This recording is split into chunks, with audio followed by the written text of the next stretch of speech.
ما الذي سيحدث للعالم إذا اختفت القطط؟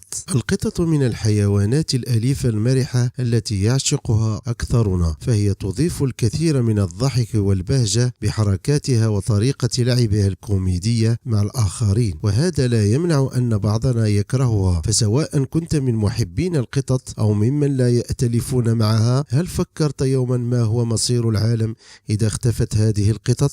القطط من الحيوانات التي تعتمد على الآخرين، بل وتعتبر من الحيوانات الكسولة إذا ما اعتنيت بها. والقطط من الحيوانات التي تنام يوميا من 16 ساعة إلى 20 ساعة، أي أنها تنام أكثر من ثلثي عمرها. فما هي فائدتها بالنسبة لعالمنا؟ بالنسبة للبروفيسور ألان بيك فقد أخبرنا أن جميع القطط صيادون مهرة، حتى القطط التي تتظاهر بالكسل والوخم. فالقطط تعتبر مؤثرا على حياة البشر، خصوصا حيث أنها تعتبر دفاعا طبيعي بالنسبة لنا نحن البشر من ضياع طعامنا. فكيف هذا؟ إن القطط تتغذى على القوارض والحشرات التي تتغذى على الطعام، خاصة الحبوب والبقوليات والخضروات، فهي طوال حياتها تصطاد هذه الحيوانات الضئيلة بدون أن نشعر بها. ولمهارتها وقوة شعورها في الصيد تعتبر هذه القوارض والحشرات أمرا سهلا بالنسبة لها. فقد أثبتت دراسة بريطانية أجريت عام 1997 أن القط المنزلي الواحد يجلب حوالي 11 حيوانا ميت في مدة 6 أشهر، أي أن 9 ملايين قطط منزلية تقضي على 200 مليون حيوان صغير، هذا بدون أن نحسب قطط الشوارع، وبدون كذلك ما قضت عليه القطط دون علم أصحابها. فلك أن تتخيل ما سيحدث للعالم ولإنتاج طعامنا بدون هذه القطط. جزيرة نيوزيلندية انخفضت بها أعداد القطط بكمية كبيرة، أدت إلى ازدياد كميات الحيوانات التي تتغذى على الطعام، كما ازدادت أعداد حيوانات تتغذى على بيض الطيور، مما أدى نقصان شديد أيضا في أعداد الطيور.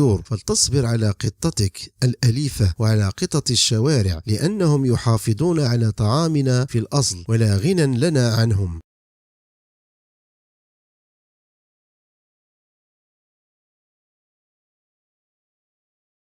السلام عليكم متابعي قناة منوعات ثقافية. إن أعجبكم الفيديو لا تنسوا الاشتراك والإعجاب ومشاركة الفيديو مع من تحب، وشكرا.